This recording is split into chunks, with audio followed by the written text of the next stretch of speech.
একটু সাইডে গিয়ে চেক করেন। ওইলো লন আমরা সাইডে নিয়ে চেক করি। বুঝলাম না, সাইডে নিয়ে চেক করার কি আছে? ভাই হ্যার 500 টাকা আছে না, আমি নিছি। আপনার অর্ধেক দি মনে, তাও হারতে কইেন না। আচ্ছা ওকে ওকে। ভাই এই লোকের তো চেক করলাম, কিন্তু একটা টেও পাইলাম না। টিয়াটা যদি এলাতে না থাকে তাহলে টিয়াটা গেল কই? আমি তো মাত্রই লই আইছি। আপনি মনে কইরা দেখেন, যেনতে টেড়া লইছেন মনে হ্যাঁ নিরে কে আইছেন। লোকটা ঠিকই কইছে, আপনি জানতে টিয়া আনছেন, হ্যাঁ নি মনে ফালাই আইছেন। আর শুনেন, নিজের চোখে না দেখিয়া মানুষের দোষারোপ করা ঠিক না।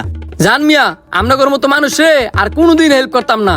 বুঝলাম না, এত কষ্ট করে টিয়াটা লই এলাম, টিয়াটা গেল গা কই? আল্লাহ কই তারবো। এই লোকের টিয়ার আপনি মারতে গেলেন কি লেগিয়া? মানুষের টিয়া মারা তো ঠিক না। মানুষের টেয়া মারা ঠিক না দেখে এই লোকের টেয়ার আমি মারছি। কে লেগে মারছি তবে শুনেন। আরে বাবা, পাগলের 500 টিয়া, এই টিয়াটা তো আমার লাগবো। কিরে তুই